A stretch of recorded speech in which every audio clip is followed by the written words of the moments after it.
Alright, so we've got some charcoal here from 4th of July. We always do a fire in the fire pit.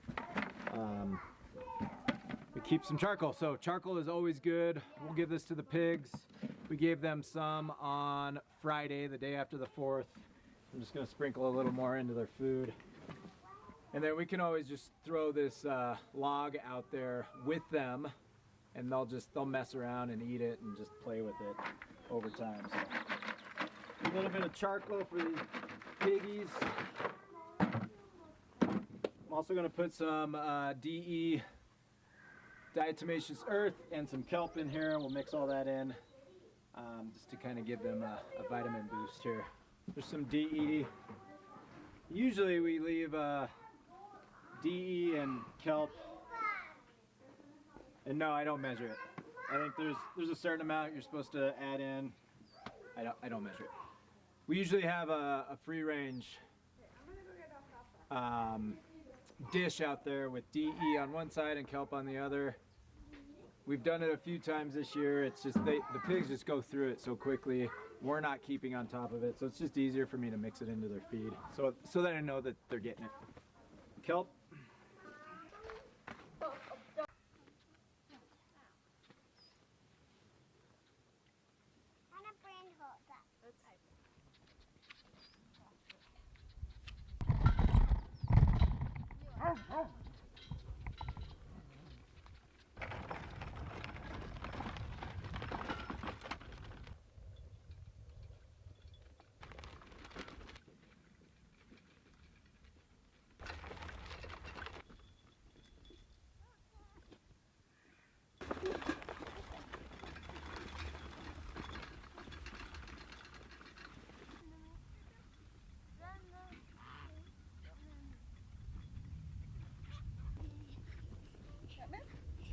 Yeah, Poppy's coming. Got the doggy? Yeah. Okay. Here, scared so we can go. Come, Poppy. Meet you at the pigs. Meet you at the pigs, Dad. All right, Papa. I'll meet you there. Ready? Set. Go, go, go!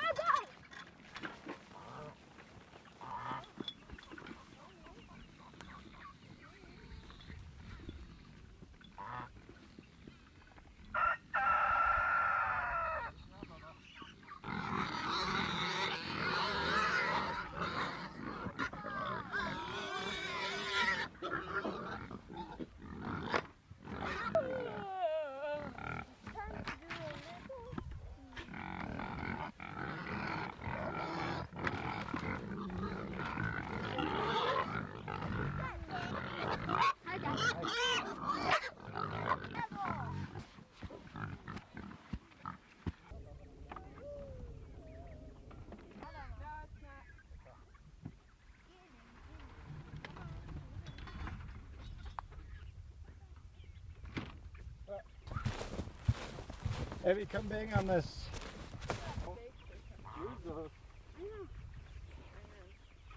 Okay, oh, hold on. I gotta move the water and the food.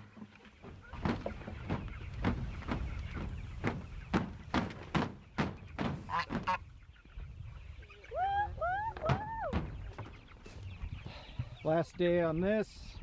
They're doing great. Fresh grass. I'm gonna fill their feed. We gotta fill their water. They're going through about 3 gallons a day. So that 7 will last about 2 days. And Mommy's busy right now, guys. You can hold it for a minute. Cow, but without dogs.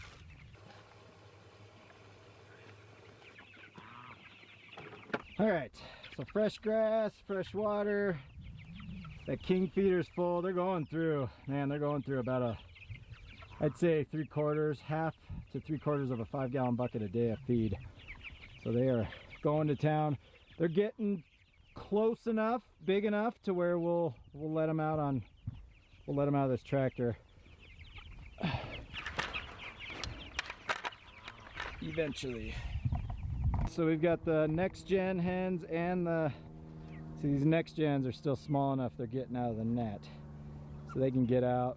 We've got a a couple of them doing that, but they're all commingled. We culled the white rooster a week or so ago. This is Jersey Giant. He's doing his job. He's great. He's a big, yeah, you do your job, man. He's a big rooster and he's nice. He's very nice. He's docile, so that's what we want. We want our kids, I want Natalie and the kids to be able to get in here without getting attacked by a rooster. And that white rooster was definitely not allowing that to happen. Here are the turkeys. They're getting bigger.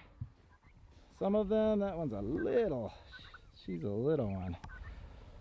Turkeys are doing great. All right, we'll go do these cows and get on with our day.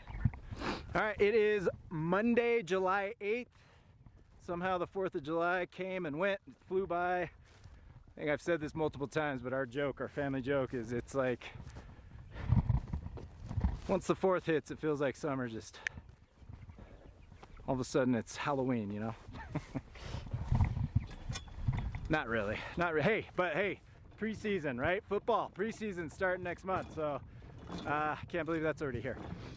Hey, Monday, July 8th, Natalie and the kids, earlier, I don't know if I kind of showed you, they were going around and we've got alfalfa throughout our land here. Annabelle loves it, so fresh alfalfa. So we've been picking fresh alfalfa to calm her down in the milk stanchion when she gets a little crazy. She should be going back into heat a week from yesterday. She should go into heat, yeah, a week from yesterday. So in 6 days. So hopefully Allison, we'll bring Allison out. Should be next Monday, a week from today. That being said, Annabelle starts getting very, very kicky and steppy, and she's just not fun to milk. I don't know, 3, 4, 5 days prior to, I don't know if I got that, prior to her heat. So we are anticipating that, which is one of the reasons Natalie went and grabbed alfalfa. Calm her down if she starts getting kicky so we can get her milked out. We think Maybelle was in heat, or we know Maybelle, this one. Maybelle was in heat yesterday, right? Was that yesterday? She tried to mount Natalie yesterday, so Maybelle's always a week prior to Annabelle. Exactly, she's about, yeah, from Sunday to Sunday, she's a week before. And then June is usually 5 days after Annabelle. So we finally have these heat cycles figured out. Harnessing, we've never really kept a harness on the milk cow. I see ya. The only reason we started harnessing her was because she got super crazy in there, so we had to tie her up. We had her locked in, squeeze barred, and then we'd have to pull her all the way through just to keep her from getting crazy. So what's nice about this, we've never done this before, is when we're washing her off, these cows will poop and then they lay in their poop all night and then it's stuck on. In the past, I'd be out here chasing around Mary or Annabelle with the hose trying to get, and I don't know why I never thought about this. So this is very nice to have a harness on. We can tie them up. Again, seems super, super obvious. We've been doing this for what, 4 or 5 years, and we've never done that consistently to make washing her udders and her teats easier. I don't know why, but hey, there you go. Learn from my mistakes. Well, she's a sweet girl. You're a sweet girl. When you want to be. When you want to be. Yep. Okay.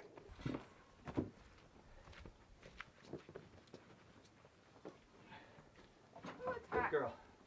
It's going to be really hot.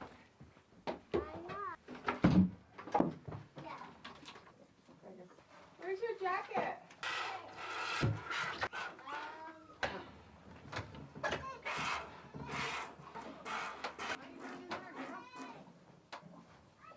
Hey, what are you doing?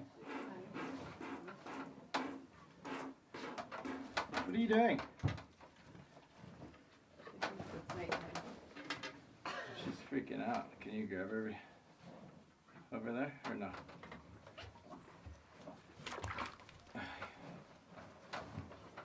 Come on. Mom, go. Go. Come on. Go.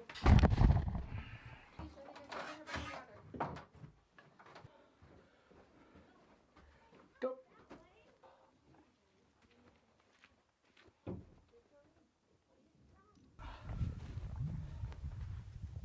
Natalie started haltering her at the end of milking. So,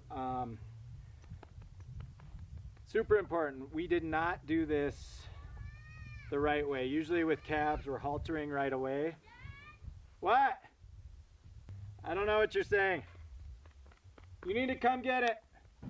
What I was saying is usually with these calves, we're haltering them right away. And the reason for that, this is the first time we've actually done a beef calf.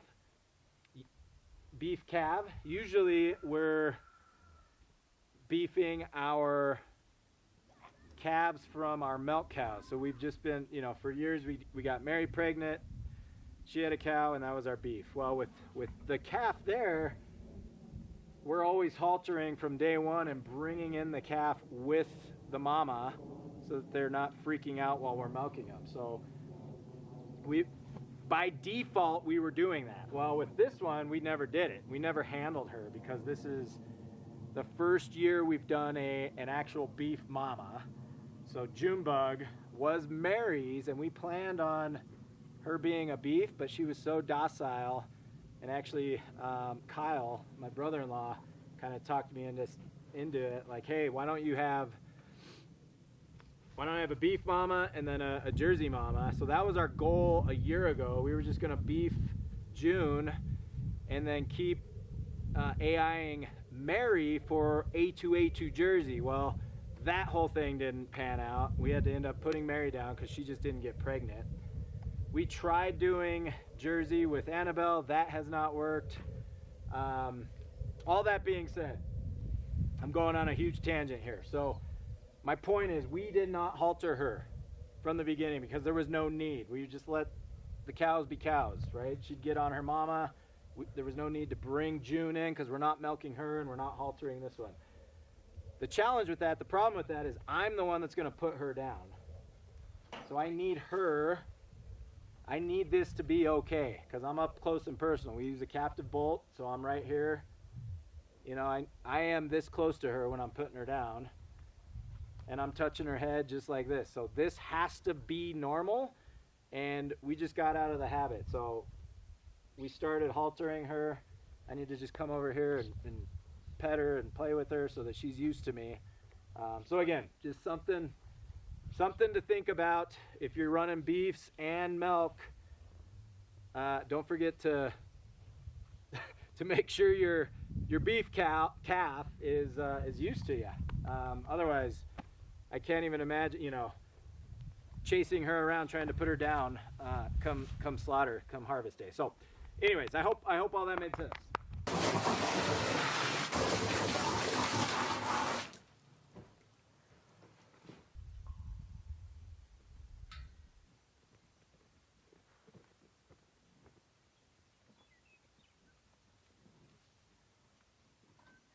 Last thing I want to do is just do a quick update on the bees. So Natalie and I came out yesterday and did a hive check. They had the one deep, so that bottom deep is all that they had, and we checked all the frames, and both hives, I mean, they were full. I'm talking like 95, almost to 100% full, just jammed out capacity. So those bottom deeps are nice and full. So we added this top deep. It is the beginning of July. We'll do another hive check in a couple of weeks. So mid to late July we will check again and see what this top deep, these two top deeps look like. If they are 80% full,